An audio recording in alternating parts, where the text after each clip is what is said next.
तापमान पर बात कर रहे हैं। तापमान क्या है, तापमान के वितरण को प्रभावित करने वाले कारण क्या है, उसका वितरण कैसा है, और उसके बाद बात करेंगे हम कि तापमान प्रतिलोमन क्या है। तो सबसे पहले तापमान देखिए, तापमान है इंसोलेशन से है वो प्रभावित होता है।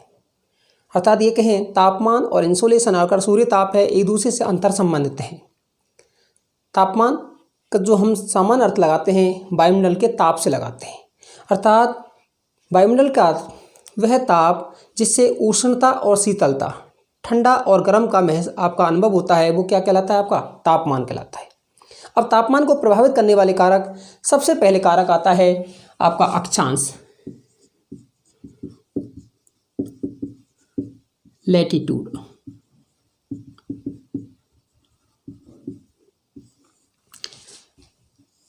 जैसे ये पृथ्वी है, ये 0 डिग्री अक्षांश जिसे हम कहते हैं इक्वेटर, भूमध्य रेखा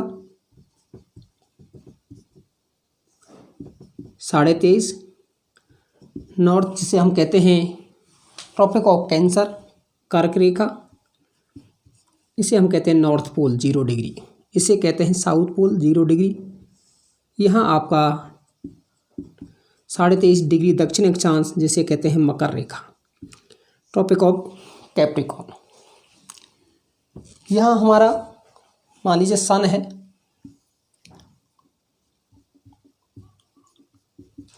जो भाग सीधा होगा अर्थात भूमध्य रेखा और आपके कर्क रेखा मकर रेखा के मध्य होगा, तापमान की प्राप्ति क्या होगी, अधिक होगी। जैसे किरणें तिरछी होती जाएंगी तापमान की प्राप्ति क्या होती जाएगी, कम होगी। अर्थात निम्न अक्षांशों पर तापमान अधिक और उच्च अक्षांशों पर तापमान कम पाया जाता है। दूसरा है ऊंचाई, अल्टीट्यूड।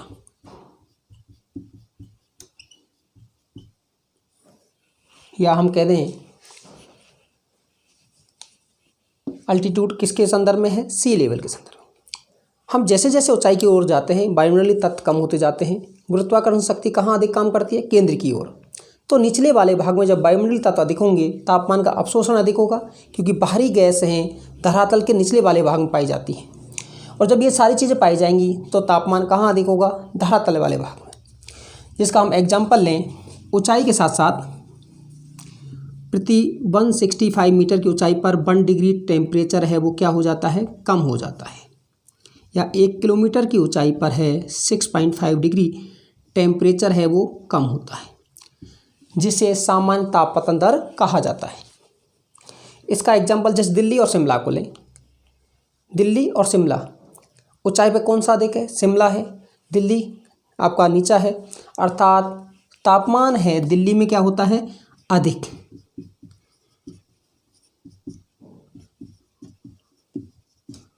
और शिमला में क्या है आपका, कम होता है। कारण क्या है, ऊंचाई का प्रभाव। नेक्स्ट अगले पर हम बात करते हैं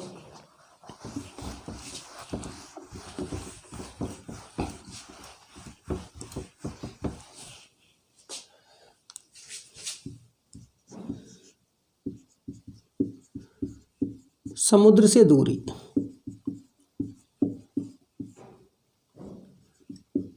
डिस्टेंस फ्रॉम सी। देखिए, जो भाग समुद्र के पास जितना नज़दीक होगा वहाँ तापमान वर्ष भर समान रहता है। जैसे भारत का ये दक्षिण वाला भाग है जहाँ एक तरफ अरब सागर एक तरफ बंगाल खाड़ी, तापमान है सम रहता है वर्ष भर। लेकिन इससे जैसे जैसे दूर जाएंगे शीतकाल में तापमान कम, ग्रीष्मकाल में तापमान अधिक होगा। अर्थात सागर का क्योंकि जल है या जल है वो देरी से गर्म होता है, देरी से ठंडा होता है। स्थल है जल्दी से गर्म, जल्दी से ठंडा होता है। नेक्स्ट है आपका समुद्री धाराएं और पवनें।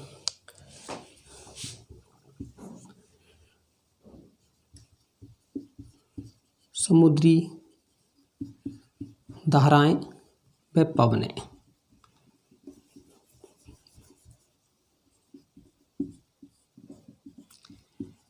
ओशन करंट्स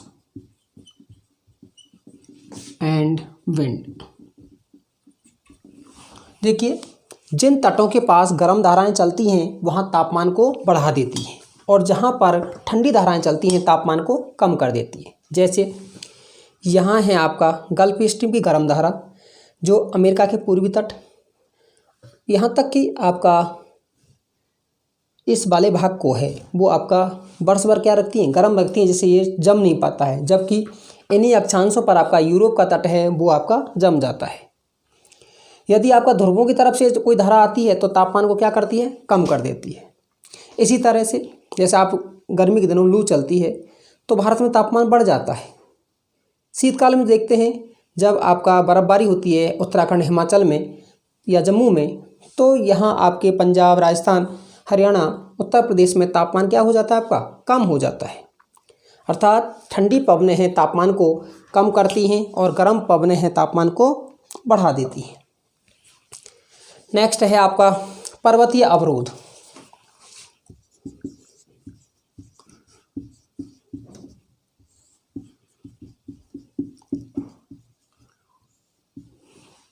जैसे हमारे हिमालय है, साइबेरिया से आने वाली ठंडी पवनों को रोकता है, जिससे कि यहाँ तापमान है इतना कम नहीं हो पाता है। अर्थात जहाँ अवरोध होंगे वहाँ तापमान संबंधी प्रभाव में थोड़े से क्या होंगे, आपके कम होंगे।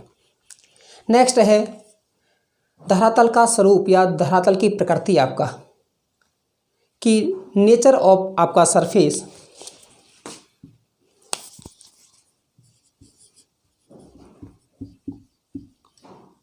धरातल का स्वरूप, यदि एक धरातल ऐसा है जहाँ पर जैसे ध्रुवीय क्षेत्र है, या आप उसको कहें कि जहाँ पर है वायुमंडलीय तत्व हैं वो आपके कम हैं, वहाँ तापमान क्या होगा, कम होगा। जैसे हम इसको कहें कि हिमाच्छादित क्षेत्र,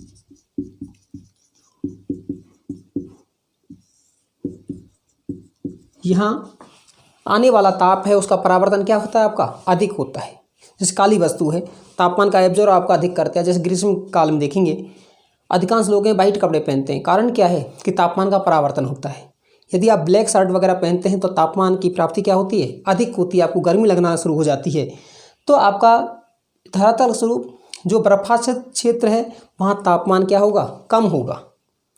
जैसे मरुस्थल है जहाँ कोई अवरोध नहीं है, अर्थात वहाँ बादल हैं वो कम होते हैं, तापमान की प्राप्ति क्या होगी, अधिक होगी। लेकिन रात के समय तापमान का परावर्तन भी क्या होगा, आपका अधिक होगा। तो वहाँ पर है मरुस्थलीय क्षेत्रों में तापमान है अधिक होता है दिन में, और रात के समय तापमान कम होता है। नेक्स्ट हम बात करते हैं ढाल, स्लोप आपका। देखिए यहाँ सन है आपका, जो सम्मुख वाला भाग है यहाँ तापमान क्या होगा, अधिक होगा, और जो ये विमुख वाला ढाल है यहाँ तापमान क्या होगा, आपका कम होगा। जैसे कि हिमालय पर्वत है, उसका उत्तरी वाला भाग और दक्षिणी वाला भाग, तापमान कहाँ अधिक होगा, उत्तर वाले भाग में, दक्षिणी वाले भाग में। आप बता सकते हैं कि जहाँ सन की रेज है सीधी पड़ती होंगी वहाँ तापमान की प्राप्ति है वो क्या होगी, आपकी अधिक होगी, और जहाँ प्राप्ति कम होगी अर्थात सन वहाँ नहीं पहुँच पाता है तो तापमान की प्राप्ति कम होगी। नेक्स्ट है आपका वायुमंडल की स्वच्छता। यदि वायुमंडल में मेघ दिखें, बादल वगैरह दिखें, तो वहाँ तापमान है वो प्राप्ति कम होगी, और जहाँ पर जैसे विषुवत रेखा वाला क्षेत्र है और जहाँ बादल वगैरह हैं आपके कम होंगे, मरुस्थलीय क्षेत्र, वहाँ तापमान है वो आपका अधिक होगा। तो ये था हमारा कि तापमान के वितरण को प्रभावित करने वाले कारक। अब हम नेक्स्ट बात करते हैं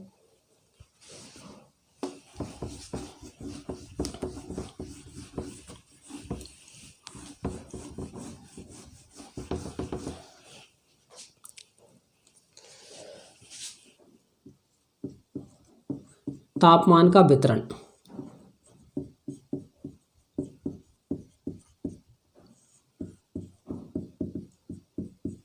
डिस्ट्रीब्यूशन ऑफ टेम्परेचर।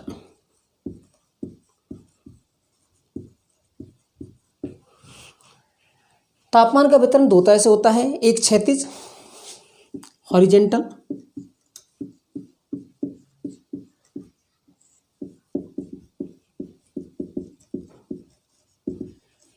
और एक होता है वर्टिकल।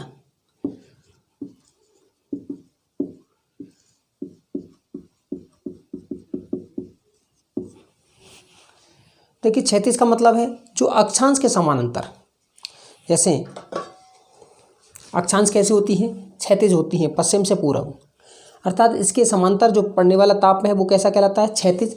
और जो ऊंचाई के संदर्भ में बात करते हैं वो कैसा होता है, वर्टिकल लंबवत तापमान। अब क्षैतिज तापमान को हम समताप रेखाओं के द्वारा दिखाते हैं। तापमान के वितरण को किसके द्वारा दिखाते हैं हम, समताप रेखा।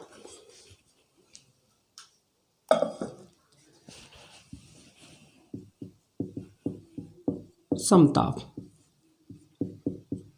आइसोथर्म। समताप क्या है, समान तापमान वाले बिंदु, मान लो यहाँ 25 डिग्री की है, यहाँ 25, यहाँ 25, समान तापमान वाले स्थानों को मिलाने वाली रेखा को क्या कहा जाता है, समताप रेखा कही जाती है। अब जैसे जैसे सन उत्तरी गोलार्ध में होगा, अधिक तापमान की समताप रेखा कहाँ होंगी, उत्तरी गोलार्ध में। जैसे ये उत्तर में, सन यदि इधर है तो आपका अधिक समताप रेखा कहाँ होंगी, उत्तरी गोलार्ध में। और इधर की तरफ आपका दक्षिण गोलार्ध में कम तापमान की समताप रेखाएं आपकी पाई जाएंगी। जैसे ही सन दक्षिण गोलार्ध में होगा, अधिक समताप रेखा या अधिक तापमान वाली समताप रेखा कहाँ पाई जाएंगी, दक्षिणी गोलार्ध में। और उत्तरी गोलार्ध में है कम तापमान की समताप रेखाएं आपकी पाई जाएंगी। अब हम तापमान के वितरण को हम 2 महीने लेते हैं, जनवरी और जुलाई। अर्थात जनवरी, जैसे हम उत्तरी गोलार्ध में बात करते हैं तो जनवरी का महीना है आपका शीतकाल का होता है, और आपका जुलाई का महीना है वो ग्रीष्मकाल का होता है। तो 2 महीने को ही हम जनवरी और जुलाई की समताप रेखा हैं हमारे मानचित्र में दिखाई जाती है। दूसरा है लंबवत। लंबवत में बताया कि जैसे जैसे ऊंचाई की ओर जाते हैं तापमान हमारा 165 मीटर की ऊंचाई पर कम होता जाता है, लेकिन तापमान घटने की दर सभी जगह समान नहीं होती है, वो कई कारणों से आपकी परावर्तित होती है या बदलती रहती है। इसके बाद हम एक और चीज़ है उस पर बात कर लेते हैं, वो है हमारा तापमान का व्युत्क्रमण।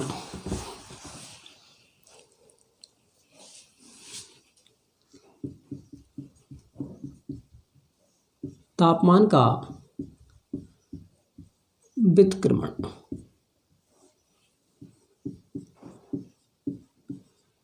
Inversion of temperature.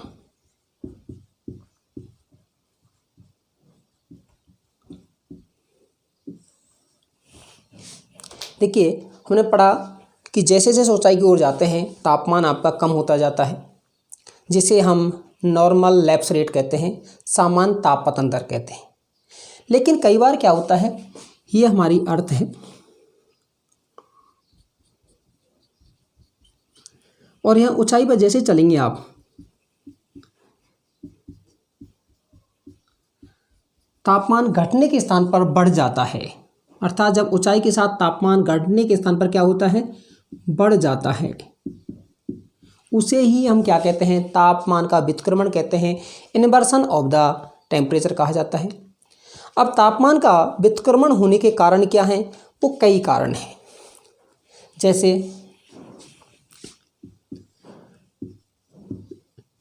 लंबी रातें हों, जब रातें लंबी होगी तो आपका तापमान की प्राप्ति नहीं होगी, क्या होगा, आपका परावर्तन होगा, अर्थात वो आपकी ऊर्जा है क्या होगी, नष्ट अधिक होगी, परावर्तन कम अधिक होगा और आपकी प्राप्ति कम होगी। पहली चीज़ है कि आपकी लंबी रातें हों। नेक्स्ट है शीतकाल हो आपका। नेक्स्ट है ठंडी हवा।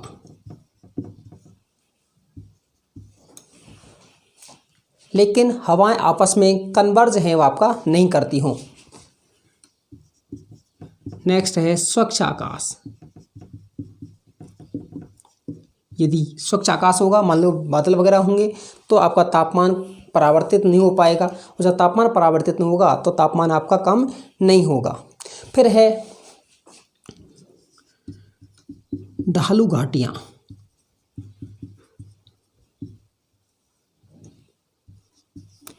जहाँ ढालू घाटियाँ होंगी वहाँ आपका ये घटना है अर्थात ताप व्यतिक्रमण की पाई जाएगी। नेक्स्ट है बर्फ आच्छादित क्षेत्र।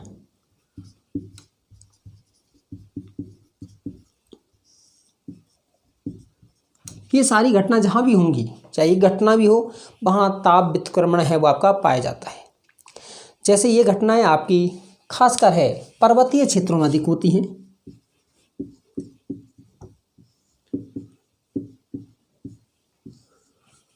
कारण क्या है? जैसे ये पर्वतीय क्षेत्र है,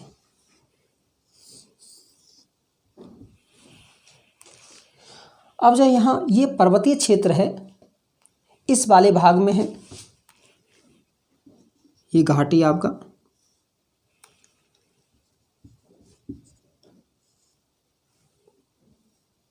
मैंने बताया सामान्य रूप से तापमान है ऊंचाई की ओर चलते हैं तो तापमान क्या होता जाता है आपका, कम होता है। लेकिन पर्वत वाले भाग में है ऊंचाई के साथ साथ तापमान है वो आपका कम होने के स्थान पर क्या होता है, बढ़ता है। कारण क्या है कि यहाँ घाटी वाले भाग में है तापमान क्या होगा आपका, अधिक होगा। अधिक होगा तो संवहन तरंगें चलेंगी और ये तरंगें कहाँ जाएंगी, ऊपर वाले भाग में। और यहाँ से जब ये घाटी से पवनें चलेंगी तो इस वाले भाग में है ठंडी पवनें इसका स्थान लेंगी, अर्थात नीचे तापमान क्या होगा, कम, और ऊपर तापमान क्या होगा, अधिक होगा। इसे क्या कहा जाएगा, ताप व्यतिक्रमण। जैसे हम इसका एग्जाम्पल देख सकते हैं शिमला में।